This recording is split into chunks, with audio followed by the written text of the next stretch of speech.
ब्रह्मा विष्णु महेश अजर अमर नहीं है। इनका भी आविर्भाव अर्थात जन्म तथा तिरोभाव अर्थात मृत्यु होती है। प्रमाण के लिए देखिए देवी भागवत महापुराण। ब्रह्मा, मैं, विष्णु और शिव यह तुम्हारी प्रभाव से जन्मवान है। तो हम तो जन्मवान है, हमारा तो जन्म होता है और मरते हैं, नित्य नहीं है, हम अविनाशी नहीं है। फिर इंद्रादि दूसरे देवता नित्य किस प्रकार हो सकते हैं? कृपया अवश्य सुनिए जगत गुरु तत्वदर्शी संत रामपाल जी महाराज के अमृत वचन। परमात्मा क्या कह रहे हैं? पुण्यात्माओं 600 वर्ष पहले बोला था दाता ने। एक बार आप देखना कैसा माहौल अब परिवर्तन आएगा पूरे विश्व में। क्यों सब थक चुके हैं माया की दौड़ में। सभी चाहते हैं कार और कोठियाँ हों, सभी चाहते हैं बड़ी बड़ी गाड़ियाँ हों। उसके कारण नरे कर्म फोड़ें, 1 मिनट में मृत्यु हो जावा, गाड़ी भी जा और आप भी गया, परिवार समेत मर जाते हैं। और जो काम करना था वो शेष रह जाता है। तो इस ज्ञान के आधार से पुण्यात्माओं एकदम डाउनफॉल आवेगा। सब उफने फिरे हैं सारा दिन, भागे भागे माया के लिए। और फिर क्या होगा? इस ज्ञान के आधार से परमात्मा कहता है कल्पे कारण कौन है, कर सेवा नहीं काम। मैं बताता हूँ ये भक्ति पूजा कर निष्काम भाव से और मन इच्छा फल दूंगा, जो पड़े मेरे ते काम। तो देखिए तेरे ठाठ कर दूंगा।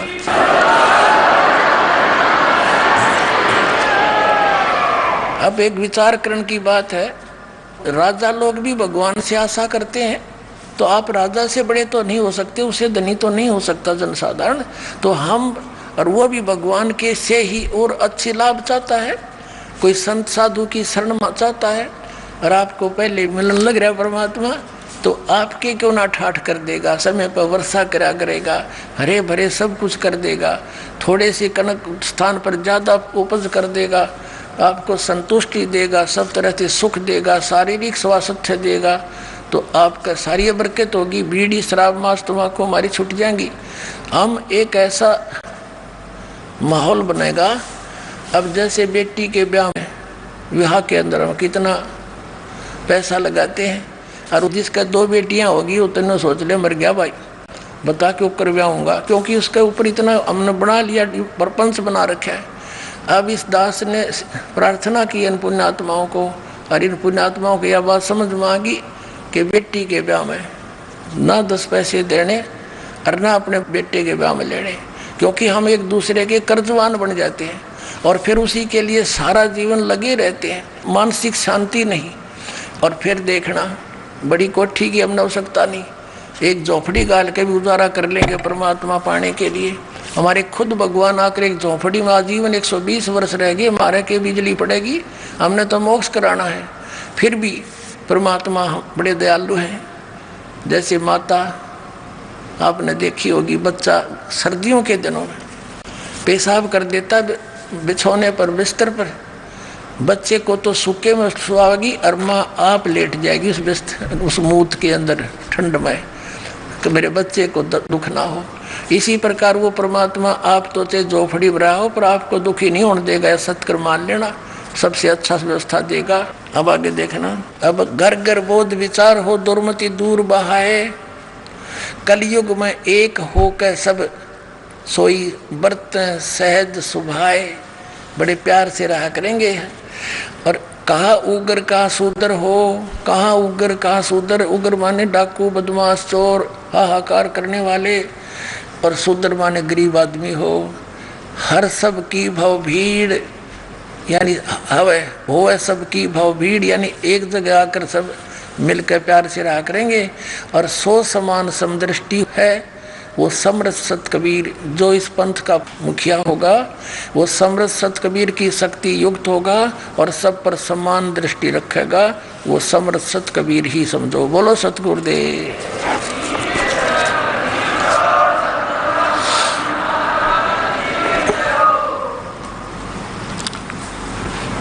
परमात्मा ने कहा था मन नेकी कर ले दो दिन का मेहमान। बताइए इतने अमृत वचन भगवान के कलजा पाट देंगे जब आपको आपके काल की वांग उतर जाएगी ना। कबीर ये माया अटपटी सब घटा नड़ी और किस किस ने समझाऊं या कुआ भांग पड़ी। परमात्मा कहते हैं मन नेकी कर ले 2 दिन का मेहमान, 1 सेकंड का भरोसा नहीं के बिजली गिर जा। और ये भक्ति कर और कहते मैं तेरे साथ रहूंगा। 184 की तू सह तरासा, ऊंच नीच घर लेता बासा। कहे कबीर सब मिटाऊं रासा, कर मेरी पहचान। मन ने की कर ले 2 दिन का मेहमान। तो परमात्मा कहे मैंने पहचान ले बच्चे, मैं तुम्हारे लिए भटक रहा हूँ। कहते मैं रोत हूँ सृष्टि को और सृष्टि रोए मोहे। गरीबदास इस वियोग को समझ नहीं सकता कोई। तो पुण्यात्माओं परमात्मा ने कहा समझा है तो सिर दर पाऊं और बोर नहीं रे ऐसा दाओ। बोलो सतगुरुदेव।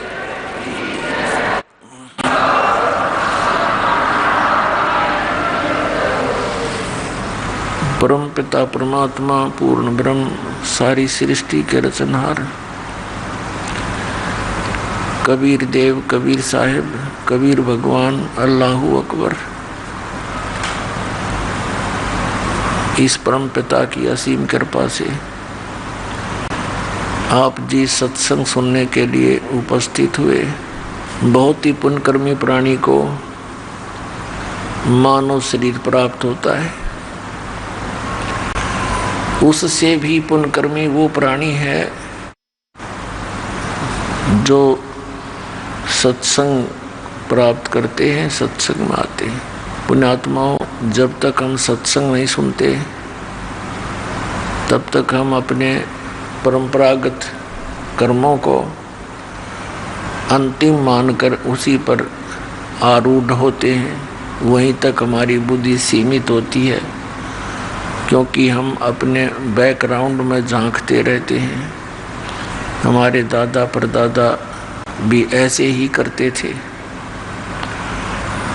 जब हमें सत्संग प्राप्त होता है, परमात्मा का ज्ञान होता है, सत्संग के अंदर ये ज्ञान दिया जाता है आप कौन हो, कहाँ से आए हो, यहाँ जो क्रियाएं आप कर रहे हो इनका उद्देश्य क्या है और मृत्यु के उपरांत आप कहाँ जाओगे।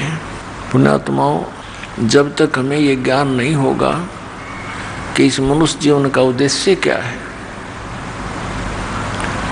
तब तक हम इस मनुष्य जीवन को सफल नहीं कर पा रहे, नहीं कर पाते। जब हमें ये ज्ञान होता है, सत्संग के अंदर बताया जाता है मात पिता मिल जाएंगे, मात पिता मिल जाएंगे 184 माँ।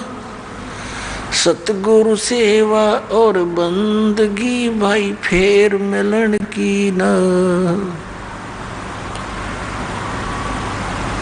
जहाँ भी हमारा जन्म होगा माता पिता वहाँ भी मिल जाएंगे। जैसे हम पशु बने वहाँ भी माता पिता, पक्षी बने वहाँ भी माता पिता, मानव बने वहाँ भी माता पिता।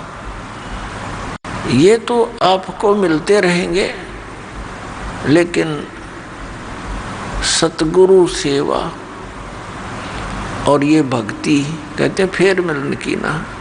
मानुष जन्म दुर्लभ है मिले न बारंबार, तरवर से पत्ता टूट गिरे बोहर न लगता डर। झूठे सुख को सुख कहे मान रहा मन मोद। ये सकल चबीना काल का कुछ मुख में कुछ गोद। बेटा जाया खुशी हुई खूब बजाए थाल। ये तो आना जाना लगा हुआ है जो कीड़ी का नाल। पतझड़ आवत देख कर बन रोवे मन माही, ये ऊंची टहनी पात थे अब पीले हो जाही। पात झड़ता न्यू कहे सुन भई तरवर राय, अब के बिछुड़े नहीं मिलेंगे न जाने कहाँ गिरांगे जाए। तरवर कहता पात से सुनो पात एक बात, यहाँ की यह रीति है एक आवे एक जात। परमात्मा परमेश्वर पूर्ण ब्रह्म सत्य पुरुष कबीर साहब ये हमारे पिता हैं, ये हमारे जनक हैं, ये हमारे लिए भटक रहे हैं। और काल भगवान ने जिसके लोक में हम रह रहे हैं, इसने हमें अपनी भांग गणी प्यार रखी है। कबीर साहब कहते हैं, कबीर ये माया अटपटी और सब घट आन अड़ी, और किस किस न समझाऊं या कुआ भांग पड़ी। अब इस संसारिक सुखों की खोज में, इन्हीं की प्राप्ति के लिए दौड़ धूप में इसे अनमोल जीवन को नाश कर जाता है ये भोला प्राणी। और जब यह संसार छोड़कर जाता है, जब इसका अंत समय आता है, इसके ऊपर बहुत आपदाएं आती हैं। पूरे जीवन में जो इसने संग्रह किया वो यहीं रहता उसको दिखाई देगा। ऊपर से उस परिवार को छोड़कर जाना पड़ता है जिसको हम अपना मान बैठे, जिसके बिना हम पल भी नहीं रह सकते थे, और जाना पड़ेगा। तो परमात्मा कहते हैं यहाँ जो काम आपने करना चाहिए था वो आपने स्टार्ट भी नहीं किया। जैसे कुछ वृद्धावस्था के व्यक्ति इकट्ठे बैठते हैं कभी, तो वो क्या बातें करते हैं जब तक उनको तत्व ज्ञान नहीं होता। एक कहता है कि भाई मेरे 2 लड़के 2 लड़की हुई और उनकी विवाह कर दिया, सबका संतान दे दी भगवान ने, मेरा काम पूरा हुआ। अब परमात्मा बेशक ठा ले, अब बेशक मौत आ जाए मेरी। तो यहाँ परमात्मा कहते हैं कि बस इतना ही सोच रखा था, इतनी ही जानकारी थी कि हमारा इतना ही कर्तव्य है। परमेश्वर ने बताया कि ये कर्म तो पशु भी करते हैं, पक्षी भी करते हैं। आप जी ने ऐसा न्यारा के कर दिया, और जो आप कहते हो मेरा जीवन सफल हुआ, ये तो बर्बाद हो गया आपका जीवन। आपने जो करना चाहिए था वो तो स्टार्ट भी ना किया, उसकी तो शुरुआत भी नहीं की जो मनुष्य जीवन से करना चाहिए था। अब जो होना था, आपका प्रारब्ध था, वो आपको मिलना ही मिलना था। अब जैसे बच्चों का विवाह होता है, विवाह होते ही परिवार की भी ये इच्छा होती है, स्वयं की भी ये इच्छा होती है कि पुत्र हो। वैसे तो परमात्मा का जो नियम है, परमात्मा का ज्ञान है, ये संसारिक विचारों के भिन्न होता है। और भगत और जगत का आपस में विरोध इसीलिए रहता है कि जो भक्ति के नियम हैं संसार के नियमों के विपरीत होते हैं। परमात्मा तो ये कहते हैं कि बेटा और बेटी में अंतर मूर्ख लोग किया करते हैं जिन्हें कति ज्ञान नहीं। फिर भी हम जैसे भी पढ़ाई पढ़े हुए थे उसके आधार से ज्ञान सुना रहे हैं परमात्मा कि पुत्र की इच्छा में और आशा रखते हैं कि पुत्र हो, पुत्री हो जाती है। दूसरी फिर इच्छा करते हैं भगवान इब के तो पुत्र हो ही हो, वो भी बेटी होगी, और तीसरी भी बेटी होगी, चौथी भी, पांचवी भी, और पुत्र हुआ ही नहीं। जैसे हम सुना करते थे कि भाई उसके 4 एकड़ जमीन थी, ईब का उसने 16 एकड़ बना दी अपने जीवन में। खुद मेहनत करी तो हुआ, क्या दूसरे मेहनत नहीं कर रहे थे? वो भी तो इसी तरह मेहनत कर रहे थे, उनको कुछ भी ना मिला। तो जो आपको मिल रहा है, आपका पूर्व जन्म का संस्कार प्रारब्ध आपके भाग्य में लिखा हुआ है, ना तो आपका चाहा हुआ है ना आपका किया हुआ। जैसे उनको पुत्र की इच्छा थी, ना उनका चाहा हुआ ना उनका किया हुआ, वही हुआ जो प्रारब्ध में लिखा हुआ था। तो परमात्मा ये याद दिलाते हमारे को कि आप जी ने जो करना चाहिए था इस मनुष्य जीवन से, वो तो स्टार्ट भी नहीं किया और खो दिया अनमोल जीवन। अपने आत्माओं, जिस समय हम सत्संग में आते हैं, ये ज्ञान होता है, तो फिर हमारी दशा ऐसी होती है जो पुण्यकर्मी प्राणी होते हैं। कैसी होती है? एक किसान था और वो बाजरे का रुखाला था, बाजरा बोते हैं तो उसके लिए एक मंच बनाते हैं ऊंचा, उसने डामचा भी कहते हैं, उसको जोंडा भी कहते हैं, मचान भी बोल देते हैं। तो वो उस मचान के ऊपर खड़ा होकर के गोफिया बनाता है, गोफिया। उसमें एक डला डालकर और उसको ऐसे फटकार कर फेंकता है, चिड़ियाओं को, पक्षियों को उड़ाता है जो बाजरे की बालियों को हानि पहुंचाती हैं। तो उस आवाज़ से और डले की आसपास गिरने से वो चिड़िया भाग जाती है उस खेत से। तो उसके लिए किसान क्या करता है, छोटे छोटे मिट्टी के गोले बना लेता है और उनको रख लेता है अपने मटके में सुखा के, फिर उनको ऐसे गोफिये से फटकारता रहता है, जैसे गिलोल टाइप होता है। एक बार वर्षा घड़ी होगी, उसके सारे गोले भीज गए। एक साथ में छोटा सा टीला था, ऊंचा सा पहाड़ टाइप था, छोटी पहाड़ी सी। उसने सोचा चल वहाँ से पत्थर उठा लाता हूँ, 1 किलोमीटर की दूरी पर था। छोटे छोटे पत्थरों की तलाश में वहाँ गया तो उसने क्या देखा कि पानी से मिट्टी कट जाने से बड़े सुंदर गोल गोल से घने वो पत्थर से मिल गए। उसने चमकने से वो ले आया, 20-30 थे वो, उसका काम चल गया। तो वो लाया था वहाँ से वो चमकने से पत्थर, गोल गोल से इतने मोटे मोटे 200-250 ग्राम के, जो उसके लिए बहुत सूटेबल थे। उधर से उसकी पत्नी छोटे से बच्चे को लेकर, उसकी रोटी लेकर खेत में गई।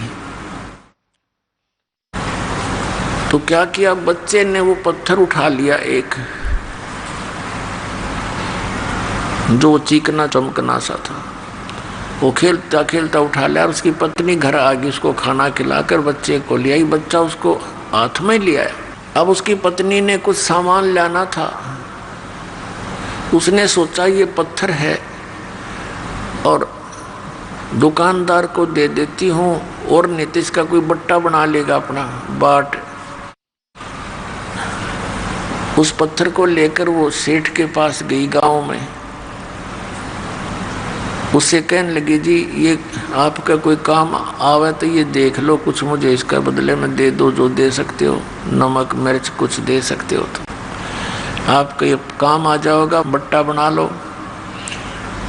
उसके पास बैठा था उसका रिश्तेदार, वो जोरी था। वो तो तुरंत देख गया कि वो तो भाई पत्थर को नहीं, लाल है। तो सेठ बोला, भाई ये तो लाल है। तो उसकी पत्नी, उस किसान की पत्नी से सेठ ने कहा, बहन कि क्या सामान लेना चाहती है, दे दो जी, जो दो आपकी मर्जी। अब ठीक है, 20 मन तो बाजरा, यानी बाजरे की बोरी दे दी, 5-7 शक्कर की, गुड़ की, कई आइटम, उसका घर भर दिया। अब वह राजी हो रही, ठीक बढ़िया, तो पागल हो गया, लाला जी तो मेंटल हो गया, धरने दे, मेरा क्या आंट लगे। उसने भर दिया। तो वो किसान आया सामने, वो देखा घर की तरफ कि ये कहाँ से लाई तू, कि ऐसे ऐसे ही दो एक बट्टा सा था, लड़का ले आया और मैं गई थी ऐसे ऐसे भी सेठ को दे दूंगी, अपना बाट बना लेगा बट्टा। मैंने कहा उससे जी दे दो जो देना, और इसके बदले छोटा मोटा आइटम सोचो थी नमक मिर्च दे देगा। उसने तो ये कहा कि ले जा बहन, ये तो बहुत कीमती है, पत्थर नहीं है। और उन यूं घर भर दिया, इतना सामान दे दिया। अब उसने क्या किया कि उन पत्थरों को लाल थे वह उसके पहचान में नहीं आई, उनको ऐसे गिलोल में डाला गोफिये में और ऐसे फटकार दिए।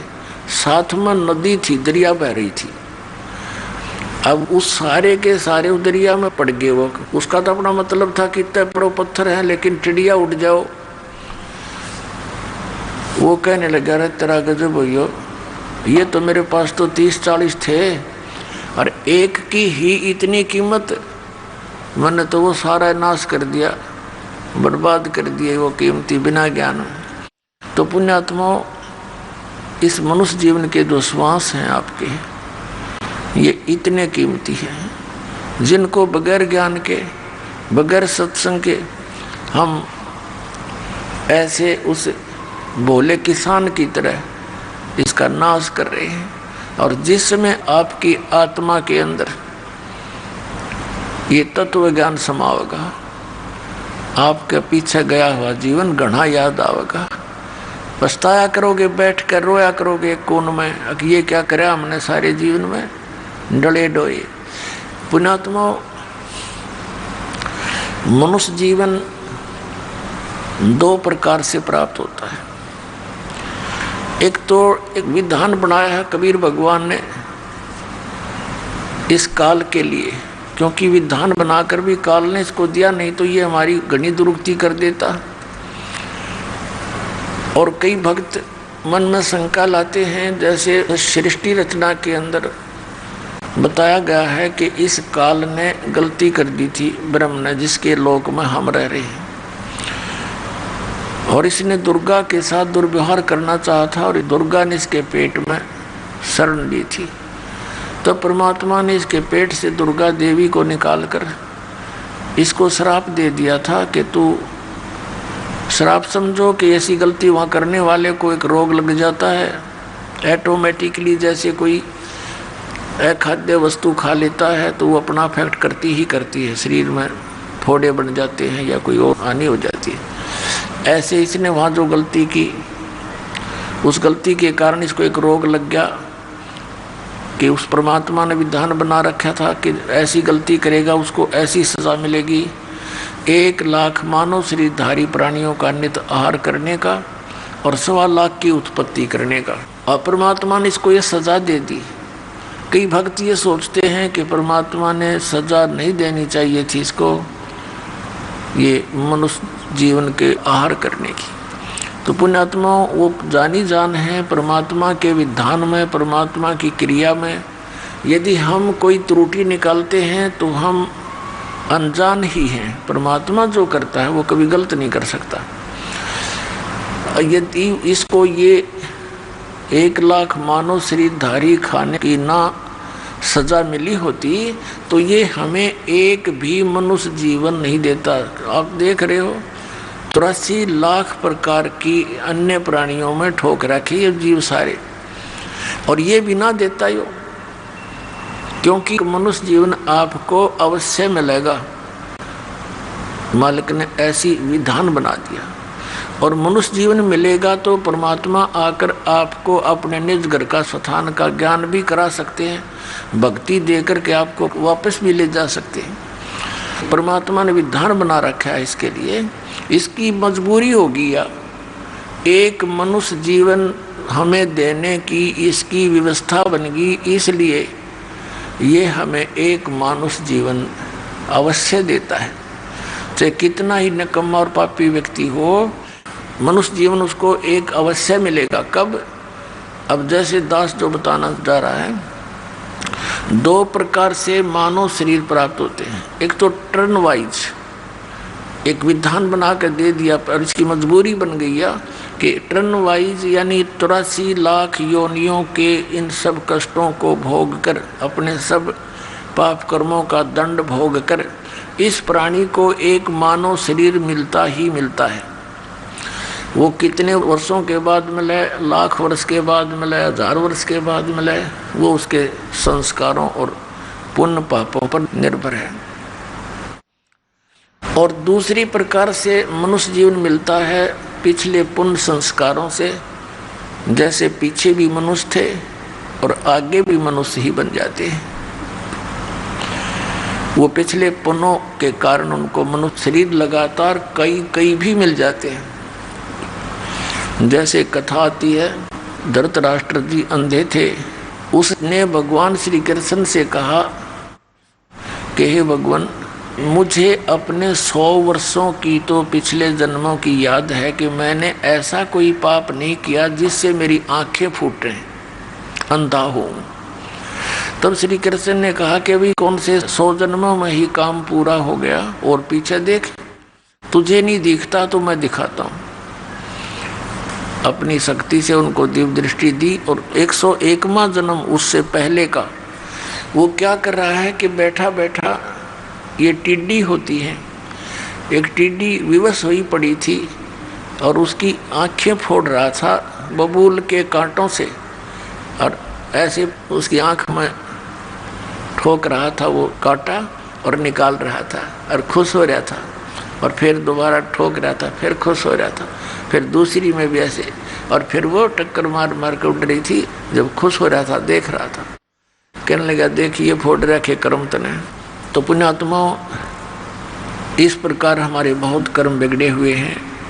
तो एक तो टर्न वाइज यानी अपने समय पर मनुष्य जीवन प्राप्त होता है, और एक ऐसा होता है कि पिछले जन्म में भी वो मनुष्य था और अब भी मानव है।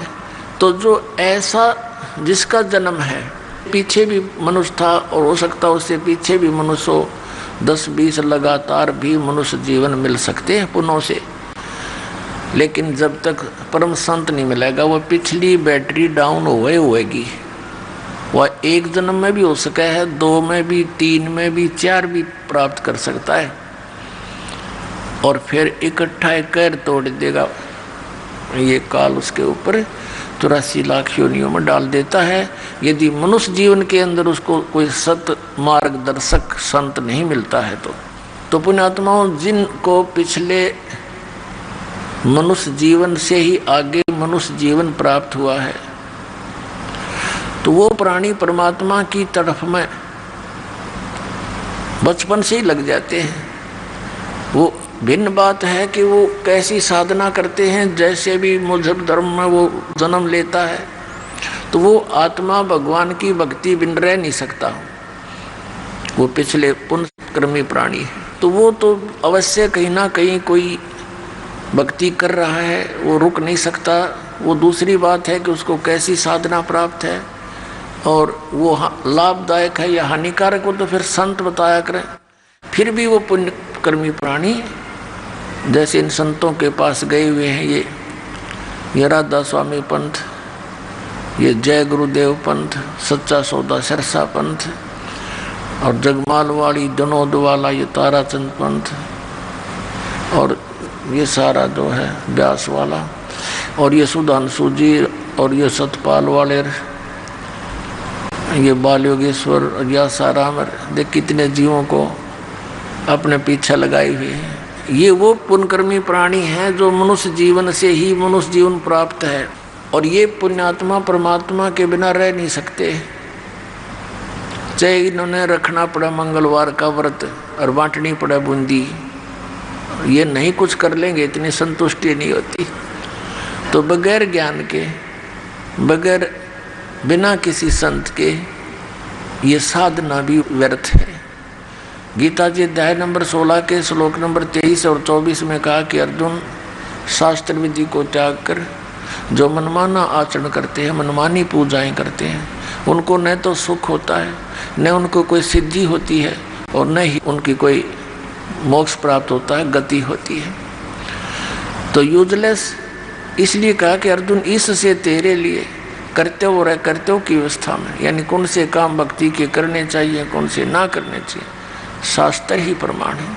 उन्हीं के आधार से तू क्रिया करना, किसी की दंत कथा से भक्ति मार्ग पर ना लगना। यानी जो संत सदग्रंथों के आधार से ज्ञान दे वही ज्ञान सही मानना। तो पुण्यात्माओं, जितने भी हमारे धर्मगुरु थे और हैं, सभी यही कहा करते, हम वेदों और गीता और पुराणों के आधार से आपको ज्ञान दे रहे हैं। तो सब संतुष्ट थे भी, इनसे आगे कोई ग्रंथ नहीं, इनसे आगे कोई पवित्र शास्त्र नहीं, इन्हीं से ये हमें बता रहे हैं तो फाइनल है, बिल्कुल सच है। लेकिन वो झूठे थे, वो अज्ञानी थे, तत्वज्ञानहीन प्राणी थे, जिनने हमारे सदग्रंथों को भी नहीं जाना और हमें लोक वेद दंत कथा सुना के जीवन नाश कर दिया। अब पुण्यात्मा, जो प्राणी टर्न वाइज आता है, मनुष्य जीवन प्राप्त कर रखा है उसने, वो भक्ति पर नहीं लगता। उसको कितना कोशिश करो वो नहीं सुनता। वो तो गुट्टी लाना, अपना कोई कर्म है उसको प्राप्त है, जिस भी, जैसे कोई किसान है, मजदूर है या कोई दुकानदार है, तो वो केवल उसी कर्म में ही लगा रहता है, क्योंकि वो पिछले जन्म से किसी पशु योनि से आया हुआ है। तो इस प्रकार के प्राणी को भक्ति पर लगाना बड़ा कठिन होता है। और जो पिछले संस्कार से मनुष्य जीवन प्राप्त करते हुए आ रहे हैं, वो तो आप पे ही तड़फ रहे हैं, भटक रहे हैं भगवान के लिए, तो वो शीघ्र ग्रहण कर लेते इस ज्ञान को। अब उनको अज्ञान मिलता है, उसको भी तुरंत ग्रहण करेंगे, क्योंकि उनको तो भगवान चाहिए। और वो बुद्धिमान लोग होते हैं, जब तत्व ज्ञान, सच्चा ज्ञान भी सुनते हैं तो अवश्य विचार करते हैं, विरोध नहीं करते। वो बहुत गहराई से सोचते हैं कि ऐसा क्यों कहा, किस कारण से कहा, गहराई तक जाते हैं और वो अपना कल्याण करवा ही लेते हैं। ऐसे ही एक कागभूषण नाम के एक महात्मा हुए हैं और गरुड़ जी के साथ उनकी एक बार गोष्ठी हुई। आपस में दोनों मिल गए। गरुड़ जी कौन है? भगवान विष्णु के वाहन गरुड़ पक्षी। अब ये देवता होते हैं और ये बोलते हैं मनुष्य की तरह, इनके अच्छे विचार हैं, भले ही वहाँ पशु योनि में है, वो पक्षी योनि में है। और कागभूषण भी ऊपर से मुंह काग का है, उसका कौवे का, बाकी शरीर उसका देवताओं जैसा है, ऐसी उसकी व्यवस्था है।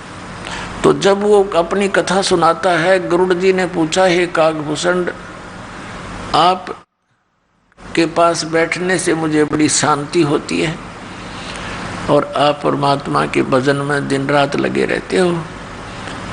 आपने ये स्थिति, ये गति कैसे प्राप्त की? अब कागभूषण ने कहा कि गुरुदेव, मेरी लंबी कहानी है, समय हो तो सुनाऊं। गरुड़ जी ने कहा कि आप सुनाइए, मैं सुनने का, जानने का इच्छुक हूं। तो कागभूषण जी सुनाने लगे कि गुरुदेव, एक बार मनुष्य जीवन था मेरा और उससे पहले भी मैंने असंख्यों मनुष्य जीवन नष्ट कर लिए थे, कभी भक्ति पर मैं लगा नहीं।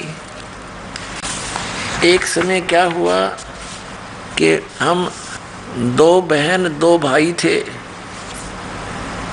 मेरे माता पिता थे, एक भरा पूरा परिवार था और एक ऐसा दुर्भिक्ष पड़ा, यानी अकाल गिर गया,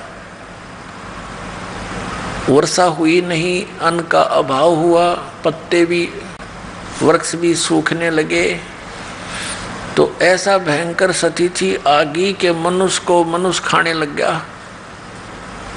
सब वृक्ष भी खा लिए, पत्ते भी खा लिए, कूट कूट के बाड़े भी खा चुके, मनुष्य को मनुष्य खाने लग गया। उस स्थिति में मेरे माता पिता और भाई बहन, यानी मेरा परिवार, सब मेरी आंखों के सामने मर गए। मैं 20 वर्ष की उम्र का था, भाई छोटे, बहन छोटी थी, वो भूख ज़्यादा समय तक सहन नहीं कर सके। माता पिता वृद्ध थे, वो भी मृत्यु को प्राप्त। अब मैंने भी वहाँ से निकलकर अपनी जान बचानी चाहिए, तो मैं अवंतिका नगरी में चला गया।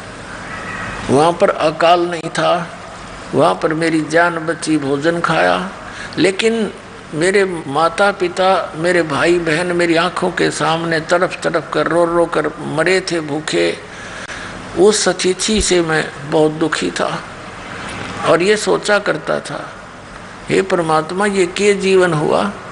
कल तक तो देखो हम कितने ठाठ से भाई बहन माता पिता के साथ प्यार से रह रहे थे, आज मेरा सारा नाश हो गया, ये क्या हुआ। क्योंकि इंसान जब घना दुखी होले है तब उसने परमात्मा का आश्रय दिखाई देता है। एक मंदिर में एक शिव का भक्त ब्राह्मण कथा कर रहा था, तो मैं वहाँ जाकर बैठ गया कि यहाँ कोई रोटी टोक मिलेगा।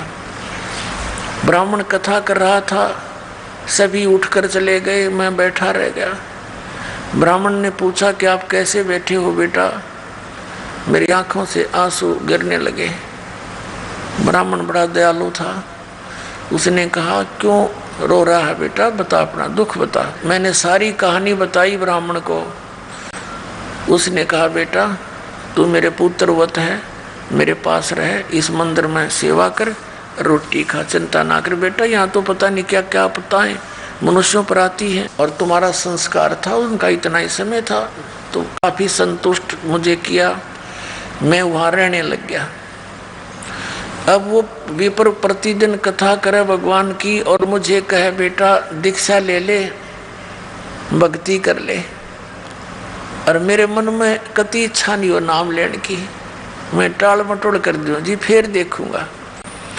अब काकभूषण जी बता रहे हैं गुरु जी को कि ऐसे 6 महीने बीत गए, रोज कथा सुनूं, बैठा रहूं, कति हृदय में बातें नहीं आवे, अगर नाम ले लूं, दीक्षा ले लूं। 6 महीने तक जब ये कथा सुनता रहा और विपर मेरे को प्रतिदिन दूसरे तीसरे दिन कह देता बेटा देखो मनुष्य जीवन परमात्मा की भक्ति के लिए मिला है, इसके बिना तो ये पशु जैसा जीवन है, और देखो यहाँ क्या क्या घटनाएं घट जाती हैं, ये झूठा संसार है। जबकि मेरे इतनी चोट लग चुकी थी, मैं इतना पापी था, ये कह रहा था काकभूषण कि मैं इतना निकम्मा आदमी था, मैंने असंख्यों जन्म मनुष्य जीवन बर्बाद कर चुका था मैं। और 6 महीने तक लगातार सत्संग सुनकर तब मेरी आत्मा में जगह बनी, थोड़ी सी दीक्षा ले लूं। 6 महीने के बाद मैंने दीक्षा ले ली। फिर क्योंकि ये पिछले जो पाप हैं ये कहीं ना कहीं दबाव दे ही जाते हैं। जो गुरुजी कथा किया करते थे, सत्संग सुनाया करते थे, वो मुझे भी याद हो गया। अब गुरुजी अपना घर चले जाते थे, मंदिर में सत्संग आदि करके, फिर बाद में भी भक्त आते रहते थे, तो मैं कथा सुनाने लग गया उनको, और मेरी आवाज़ भी बढ़िया गुरुजी से, क्योंकि मैं युवा था, वो वृद्ध हो रहे थे 50, 60, 70 साल के, और वही कथा वो सुना और मैं अच्छा लतीफेदार ढंग से गा गू कर खूब बढ़िया सुनाने लगा। तो जो आने वाले श्रद्धालु थे उनकी आस्था मेरे में घनी होगी और मेरी प्रशंसा करें, अको हो आपकी तो बड़ी गजब की आवाज़ है, आप तो कोयल सी बोलती है, वाह वाह वाह, हृदय में लगती है। अब श्रद्धालु तो श्रद्धालु ही होते हैं, राम की कथा कोई सुना दे अच्छी लगती है, और कोई गा गू का ढोलक ढालक बांध कर सुना दे और ज़्यादा, क्योंकि कान का विषय प्रबल है। पुण्यात्माओं इस प्रकार ये जीव मार खाता है। अपनात्माओं जैसे कई भक्त अनजानपने में कहते हैं, जैसे दास पहले देखा करता था, ये कबीर पंथी विशेष कर क्या करते हैं, एक तारा लेकर के गाते हैं परमात्मा की वाणी शब्दों को, और बड़े सुरीले सुर में गाते हैं, बड़ी लय से गाते हैं। कोई तो फिल्मी गानों पर भी तबले तबले बांध कर परमात्मा की वाणी सुनाते हैं। और फिर क्या कहते हैं, भाई इसकी आवाज़ बहुत बढ़िया है, भाई तो सुना। वो दूसरे को बैठा देते और उसको खड़ा कर देते। दूसरा कहता है इसकी और सुन, दो बोल देख यू क्या सुनाएगा। वो तीसरे ने खड़ा कर दे, वाह भाई वाह, इसकी और गजब की आवाज़, तो सुना भाई। अब यहाँ परमात्मा कहते हैं ये तो शराबी होते हैं ना, शराबी, वो करा करें ऐसी बातें, इसकी आवाज़ बढ़िया है, इसकी आवाज़ घटिया है, अरे कोई बात है। अब जैसे किसी का चोरी होगी और एक व्यक्ति ने आकर कहा कि भाई आपके घर में चोरी हो गई है, यदि उसने कोई भांग या शराब नहीं पी रखी होगी तो इतनी बात पर्याप्त है। और जय उसने कर रखा हो नशा, और उसको कोई कहे कि आपके घर पर चोरी होगी,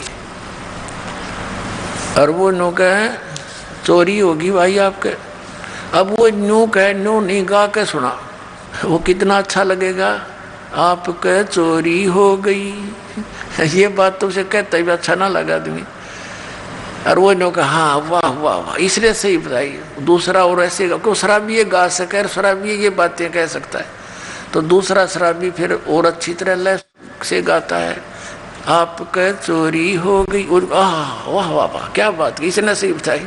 अरे मूर्ख, यदि इतना बतेरा था कोई किसी भाषा में समझा दे भाई चोरी हो गई आपके घर में, जब होश में हो तो तुरंत फड़क ले आदमी और उठ कर चल पड़े, जाके देखो कितना नुकसान हो गया। और कोई न कहे इसकी आवाज़ बढ़िया नहीं, इसकी बढ़िया लगी है, तो ये दोनों शराबी हैं वो, यानी अज्ञानी है, मूर्ख है। अरे इतनी सी बात, परमात्मा कहते हैं कोट जन्म तन भ्रमत हो गया, कुछ ना हाथ लगा रे, और कुकर सुकर खर बोरे कौआ हंस पुकारे। कोट जन्म तू राजा की ना मिटी न मन की आशा, और भिक्षुकों के दर दर घूमा, ये मिला ना निर्गुण रासा। जैसे एक बहन का इकलौता पुत्र मर गया, और वह रो रो के पंच भाग की तरह बोल रही थी, हे बेटा अब मेरा क्या होगा। तो वो गा नहीं रही थी, वह रो रही थी। तो संतों ने जो ये शब्द बनाए हैं, ये हमारे लिए इसलिए बनाए हैं कि जब आदमी रोते हुए गाता है उसका असर न्यारा होता है। और उसको सिंपल वे में भी बोला जा सकता है कि यूँ सौदा फिरना ही संतो, ये सौदा फिरना ही, ये लोहे जैसा ताव जाते काया देश रही। तीन लोक और भवन चतुर्दश सब जग सौदे आही, और दोगने तिगने किए चौगने किन्हों मूल गवाई। फिर क्या बताते हैं कि यो दम टूटे पिंडा फूटे लेखा दरगाह माही, उस दरगाह में मार पड़ेगी तेरी जम पकड़ेंगे बाही। फिर क्या बताते हैं कि बांध पिंजड़ी आगे धर लिया मरघट को ले जाही, अग्नि लगा दिया जद लंबा फूक दिया उस ठाई। फिर क्या बताते हैं कि फिर पीछे तू पशुआ की जय गद्दा बैल बनाई, ये 56 भोग कहाँ मन बोरे कि कुर्डी चढ़ने जाई। तो पुण्यात्मा गा के सुनाने की बात से, ये तो गाना रोने के हिसाब से है। जैसे बच्चों को पहली कक्षा में सुनाते हैं आ का आम ई की इमली, तो ये तो प्रथम कक्षा के बच्चों को ऐसी आवाज सुनाई जाती है, इसमें आवाज से लिंक नहीं होता, उस अक्षर से संबंध होता है।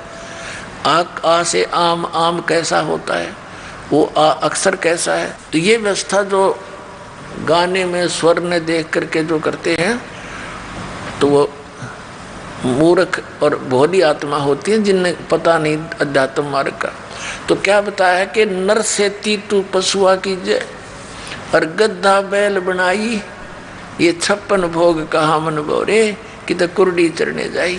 बताइए गान की चीज है, ये तो रोण की बातें हैं कि मनुष्य जीवन छूट गया, भक्ति करी नहीं तो गद्दा बैल बनाई। ओए होए, आपकी सुरत, आपकी दृष्टि, सोच, चिंतन उस गधे की जीवनी पर जानी चाहिए। भगवान की वाणी ये दास जब बोलता है, नर से तू गधा बनावे गद्दा बैल बनाई, ये 56 भोग कहा मन बोरे कि तो कुर्डी चढ़ने जाए।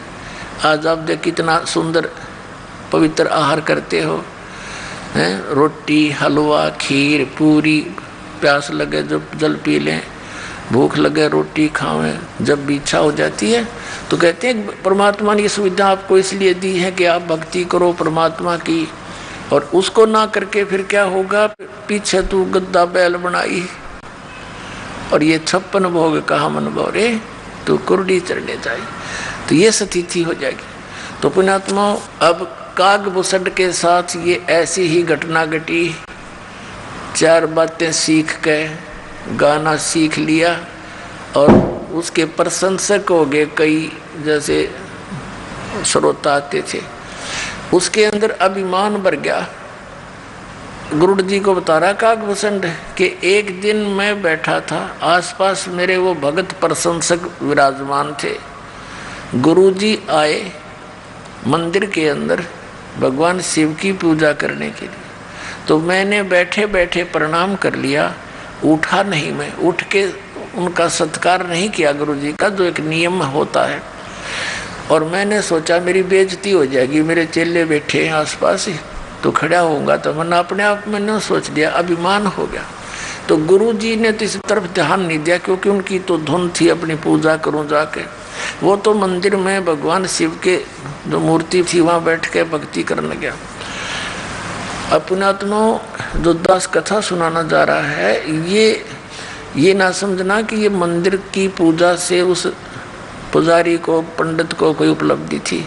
वो पूजा तो आप कहीं कर लो, घर पर बैठ के कर लो, सच्चे दिल से जिस भी इष्ट की आप पूजा करोगे, साधना करोगे, जितनी उस इष्ट की सामर्थ्य है उतनी मदद आपकी अवश्य करेगा। कबीर साहब कहते हैं, जो जाकी शरणा बसे ताको ताकी लाज, और जल सुई मछली चढ़ जाएंगे बह जाते गजराज। अब जैसे जल ऊपर से गिर रहा है ऐसे झरना टाइप, तो उसके सामने तगड़े से तगड़ा हाथी भी, शक्तिशाली हाथी भी खड़ा हो तो उसको भी वो जल बहा ले जाता है, पटक देता ठाके। और मछली को अलाउड कर रखा है उसने, तो कितने घूम, क्योंकि वो उससे एक विशेष लगाव रखती है जल से। उसने उसके अपनी सारे नियम तोड़ दिए उसके लिए। वो उल्टी दिशा में भी ऊपर चढ़ जाती है और ऊपर चली जाती है, फाल से भी ऊपर पहुंच जाती है। तो कहने का भाव ये है कि जैसे आपकी मित्रता एक दरोगा जी से होगी और उसके ऑफिस में आप जाकर सीधे बैठ जाओगे, चाय पिलाओगा, खाना खिलाओगा, बर्फी खिलाओगा, और उसके सत्र का जो काम होगा पहले करेगा आपका सबसे पहले। और वहाँ वैसे दरोगा के थाने में जाना आम आदमी की हिम्मत नहीं, और वो उसके लिए एक आम बात होगी। ऐसे ही कोई डीसी से मित्रता किया हुआ तो उस सत्र की, अपने सत्र की। आइए अब हम उन श्रद्धालुओं के अनुभव जानते हैं जो जगत गुरु तत्वदर्शी संत रामपाल जी महाराज जी से दीक्षा प्राप्त कर चुके हैं तथा उनके द्वारा बताए गए भक्ति मार्ग पर चल रहे हैं। नमस्कार सर। सत साहिब। क्या नाम है जी आपका? बीरूदास। कहाँ के रहने वाले हैं? बेगा पीरगढ़ी, तहसील गन्नौर, जिला सोनीपत। क्या काम करते हैं सर? मैं वैसे तो वेटरनरी का डॉक्टर हूँ और खेती भी करता हूँ साथ साथ। संत रामपाल जी महाराज की शरण में आने से पहले कौन सी भक्ति करते थे, क्या साधनाएं करते थे आप? संत रामपाल जी महाराज की शरण में आने से पहले हम सभी जो पारंपरिक पूजा चलती हैं, पितर पूजना, देवता पूजना, पीर पूजना, शिव की पूजा करता। मैं ज़्यादातर कट्टर पुजारी शिव का था। शिव की मैं भक्ति करता था। शिव की सोमवार का व्रत रखता था। सोमवार का व्रत रखते रखते मुझे कोई लाभ नहीं हुआ, हानि के सिवा कुछ नहीं हुआ। हालांकि मुझे चलना भी मुश्किल हो गया था। यहाँ से नीचे नीचे ऐसा हो गया था जैसे जोड़ कोई अगर दबा के पैर रख दिया तो खिसक सकता है। बड़े आराम से मैं पैर रखता था। उसके बाद सारी पूजा पारंपरिक चलती रही। परमात्मा की खोज थी, लेकिन कोई ऐसा रास्ता बताने वाला नहीं मिल रहा था कि जो सही रास्ता दे दे और संतुष्टि हो जा कि हाँ सही भक्ति के मार्ग पर आप लगे। संत रामपाल जी महाराज की शरण में कैसे आए आप? संत रामपाल जी महाराज की शरण में आने का भी एक बहुत बड़ा राज है। मेरा रिश्तेदार जो रिश्ते में साड़ा है सतीश, उसके यहाँ अखबार आता था, उनके दुकान परचून की है, फल फ्रूट की है। 2006 की बात है। उस समय गुरुजी का लेख आया करता हर संडे को, राधा स्वामी के बारे में, सच्चा सौदा के बारे में, दुर्गा माता के बारे में, अलग अलग उनके विचार आते थे हर समय। उनके पास अखबार आते थे, वो रख लेता था कि और मुझको बताता कि करोथा में एक ऐसे संत है जो हर संतों के बारे में बताते हैं कि उसका क्या ज्ञान है और हमारा क्या ज्ञान है। मैंने कहा मेरे को दिखा तू वो अखबार एक बार। वो अखबार लेके मेरे घर आ गया और उसने अखबार मेरे को दिखाया। अखबार जो ही मैंने पढ़ा मेरी आंखों में आंसू आ गए। मैंने कहा सतीश ठिकाने की जगह तो यह है और यहाँ से नाम लेंगे। वो बोला ठीक है। हमारी जो भगतमती थी उसको ऊपरी थी, बहुत भक्तों को हमने दिखाया, बड़े पैसे लुटाए हमने, कहीं कोई आराम नहीं मिला हमें। हम परेशान थे इस बात से कि किसी दिन कोई प्रेत ऐसा फंसेगा, इसे तोड़ ही देगा, बस खत्म हो जाएगी कहानी। एक दिन ऐसा हुआ कि उसकी याददाश्त चली गई, इतने जोर से वो पटकी, बड़े दुखी थे हम। अगले दिन सतीश आ गया, बोला भाई चल आज करोथा चलते हैं, और शायद सत्संग भी आया थे भी। तो हम करोथा पहुंचे जी, तीनों मोटरसाइकिल पे। फार्म भरवाया, नाम लिया, और नाम लेने के बाद में प्रसाद ले और हम फिर घर को वापसी आ गए। उसके बाद हम 1 महीने के बाद फिर गए सत्संग में, मैं और मेरा रिश्तेदार दोनों मोटरसाइकिल पे थे। उस समय उपद्रव हुआ था पूरे उस रोड के ऊपर, आश्रम के सामने, और धुर्त नहर तक टिक्कर के घैंसड़े लिए हुए सवार थे सब। हमने सोचा भाई क्या मामला है, वो बोले संत रामपाल जी के डेरे में इसमें आग लगाओगे आज। देखा जी हमारे रक्षा सूत्र बंधा हुआ था, नु बोला ये भी रामपाल के चेले हैं, 2 लाठी निकल भी। मैं बोला भाई संभाल कर देख ले, पहले नाच के बढ़ा के मैं कभी बगर खा जा। खैर चलो जी, हम सीधे किसी ने नहीं जान दिया, हम नहर से होकर के आश्रम के पीछे पहुंचे। आश्रम के पीछे भी पुलिस थी, वहां भी नहीं जान दिए अंदर। उसके पीछे गांव था, गांव में हमने मोटरसाइकिल खड़ी करी है घेर में, और हमने कहा भाई हमारी मोटरसाइकिल खड़ी, ने बोला भाई कोई दिक्कत नहीं, खड़ी रहने दो, हमारी कोई जिम्मेदारी नहीं। बड़ी रस्से की बात हुई, नई मोटरसाइकिल 40,000 की अपने घर में खड़ी करके उन्होंने कह दिया भाई कोई ले गया, चल भाई हम तो गए काम था, क्या करे जी, वापसी आ गए। उसके बाद पता लगा कि गुरुजी तो रोहतक चले गए जी। 21 महीने हम भी नहीं पहुंचे, ना हमने कोई गौर करी कि हमने नाम ले रखा नहीं ले रखा, अपनी बीड़ी पीनी शुरू करी, कोई दिक्कत नहीं। जैसे दंदन वाले नहीं जाते, मगर ये भी नहीं जाते हूँ भाई, चलता रहेगा ऐसे ही।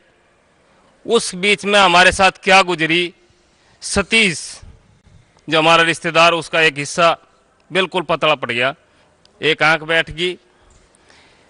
मैं वेटनरी का डॉक्टर होते हुए पथरी की दवा लोगों को फ्री दिया करूँ था। 2 पुड़िया 25-25 ग्राम की 2 दे दी, पथरी साहब, गुर्दे की हो या पेशाब की थैली की। अपने पास से नमक भी नहीं देना, नमक भी अपने पास ही मिलाइए भाई, कोई पैसा नहीं लेना। 4-5 साल ये बराबर देता रहा, पथरी मेरा होगी गुर्दे में, और को 2 पुड़िया दूं, मैंने वह किलो पक्की खाई, मेरा कोई आराम नहीं करे उसने। जहां भी जिसने बता दिया वहीं से दवा लाया, खाई, कोई आराम नहीं हुआ। एक मेरा दोस्त डॉक्टर मुजफ्फरनगर में महकार, उससे खुराक लिखवाई, 2 खुराक लिखी उसने, 5 रुपए की 2 खुराक, 1 महीना निफराम, दर्द बंद। 4 महीने बाद वो फेल होगी जी। उसके बाद बूटी प्रोक्सिन का कैप्सूल लेऊं, महीने में 1 ले लूँ, आराम। 5-4 महीने वो चला, फिर उसने काम करना बंद कर दिया। फिर न्यूब्रोन का इंजेक्शन लगवा लगा सिंगल, 2 महीने को निफराम 1 इंजेक्शन लगवा लूँ, वो फेल हो गया सिंगल। फिर डबल लगवाने लगा, डबल भी फेल हो गया 4 महीने बाद। अब क्या करूं, सतीश का एक हिस्सा खत्म हो गया, वो लंगड़ा के चलने लगा, एक हिस्सा बिल्कुल पतला, आंख बैठ गई, एक तरफ से चेहरा बैठ गया। अब रोहतक से एक भगत आता है जो पुख्तड़े भी आया था, वो बताता है कि सतीश तू नाम ले ले। किसका नाम ले लूं भाई? अक्षंत रामपाल जी से नाम ले ले तू। नो बोले नाम तो हमने ले रखा, और 3 ने ले रखा इकट्ठे, मेरी बहन ने और मैंने और मेरे जीजा ने। सतीश के ये बयान थे। उनको मेरे जीजा भी परेशान है पथरी से। नो बोले तो तू नाम ले ले, चल रोहतक ही चलते। रोहतक पहुंचे जी, वहीं अरदास लगाई गुरु जी के पास। कारण क्या हुआ कि उस दिन ही पता आ गया उसका कि सतीश तेरा नाम खंड हो रहा है, और गुरु जी ने कहा कि हम जल्दी ही आएंगे और आपको नाम देंगे। उसके बाद गुरु जी बरवाड़ा आए। सतीश ने मेरे पास फोन करा कि जीजा कहीं दवा मत खाइए और सीधा परमात्मा के चरणों में आ जा। मैं बोला मैंने बरवाड़ा नहीं देखा भैया। बोला मैं लेके चलूंगा तेरे को। मैं बरवाड़े आया जी, सतीश और मैं दोनों बरवाड़े आए। मैं सीधा गुरुजी से मिला के हमारे सुभाग मारे जो गुरुजी के चरणों की सेवा में लग रही थी। 3 बार दर्शन हुआ करे, तीनों बार चरणों की सेवा में लग रहे। पहले आते ही बार मैंने गुरुजी से कहा, परमात्मा मैं बड़ा दुखी हूँ, मैं तो एक पैर उठाता हूँ, दूसरे की आस नहीं करता, मेरे पथरी का दर्द है। इतने भक्तों ने कह दिया चलो चलो, आगे निकल गया, सुनाई नहीं हुई। मैंने सोचा दोबारा फिर आना पड़ेगा। फार्म भरवा लिया, नाम ले लिया दोबारा, फिर 15 दिन के अंदर फिर आ गया। परमात्मा से फिर प्रार्थना करी, मालिक मैं तो बड़ा परेशान हूँ। गुरुजी बोले क्या बात बेटे? मैंने कहा जी मैं तो एक पैर रखता हूँ, दूसरे की आस नहीं करता, बिना दर्द के उठ जा। गुरुजी ने बोले बेटे दवा नहीं करवाई। मैं बोला परमात्मा दवा बहुत करवाई मैंने, पर दवाई फैलोगी मैं क्या करूँगी? अरे परमात्मा के चरणों में आके भी मैंने दवा खाई नहीं, तो इतना बढ़िया मर जाना ही बेहतर है। गुरुजी ने बोले बेटे इधर आ। गुरुजी ने आशीर्वाद दिया, मेरे सिर पे हाथ रखा, बेटे बोले बेटे मौज ले जा। वो दिन से आज मैंने आज तक एक फुट्टे पीछे की दवा नहीं खाई, और उस दिन से मेरा शरीर इतना हल्का बहुत ज्यादा है। परमात्मा के चरणों में आने से मेरे को ये सुख मिला। दूसरा सुख ये हुआ कि मेरे पिताजी होक्का पीते थे, 1 मिनट भी आग नहीं बुझने देते थे। मेरे पिताजी ने गहरी नजर गीता में पढ़ी, उसी दिन त्याग दिया, होक्का बीड़ी त्याग दी उसी दिन। उन्होंने बोला बेटे मेरे को भी नाम दिलवा दे। मैंने कहा चलो। मेरी मम्मी भी नाम ले रही है, मेरे परिवार पूरा नाम ले रहा है, तकरीबन मेरे रिश्तेदार सारे नामधारी है। मुझे बड़ा सुख है इस बात का, और जो सुख हमें परमात्मा ने दिए हैं मैं तो कहता हूँ सभी को दे ये सुख परमात्मा। संत रामपाल जी महाराज की शरण में आने के बाद आपको बहुत लाभ हुए, आपका कष्ट दूर हुआ। जिस पथरी की आप दवाई देते थे जी हाँ, तो वो आपको ही होगी, मेरे को ही होगी जी, और आपको कोई लाभ नहीं मिला उससे। संत रामपाल जी महाराज की दया से ही आपकी पथरी ठीक हुई। तो अब साधक समाज को, भगत समाज को क्या संदेश देना चाहते हैं आप? भगत समाज को मैं कहना चाहूंगा कि सभी भक्त आत्माओं से मैं कहना चाहूंगा, किसी भी संत का आप सत्संग सुन के देखे, तकरीबन सभी संतों के सत्संग आते हैं टीवी पे, किसी भी संत का कोई आधार नहीं है। लेकिन यहाँ संत रामपाल जी महाराज एक बात अगर कहते हैं तो उसका प्रमाण दिखाते हैं साथ के साथ। अगर आपकी ये बात भी प्रमाण देख के भी समझ में नहीं आएगी तो फिर आपको खुदा भी माफ नहीं कर पाएगा। तो संत रामपाल जी की शरण में आने से हर दुख दूर होते हैं। और जो यूँ कहते हैं ना कि हम रोगी हैं, तो मैं तो ये कहना चाहूँगा कि विश्वास करें। अब हर चीज़ का यहाँ हर बात का आधार है। हमारा आधार है वेद, शास्त्र, गीता, बाइबल, कुरान, गुरु ग्रंथ साहिब, चारों वेद, 6 शास्त्र, 18 पुराणों का निचोड़ देते हैं परमात्मा। और किसी भी संत का कोई आधार देता हो तो हम मुंदे घड़े पानी भरे, जो किसी से आप कोई भी लाभ उठा के दिखा दें हमें। मैं तो यही कहना चाहूँगा भक्त समाज को कि सतलोक आश्रम बरवाड़ा में आइए। परमात्मा 600 वर्ष पहले आए थे और उस समय परमात्मा के 64 लाख शिष्य हुए थे। परमात्मा ने 120 वर्ष लीला की, लेकिन नहीं कोई समझ पाया। लेकिन परमात्मा एक बात कह के गए कि बच्चों गलती बहुत कर गए, आप समझे नहीं, क्योंकि लोग शिक्षित नहीं थे। और कह गए कि जब कलयुग 5505 वर्ष बीत जाएगा हम फिर प्रकट होंगे। और परमात्मा प्रकट है और परमात्मा से डायरेक्ट मिलिए। सत साहिब।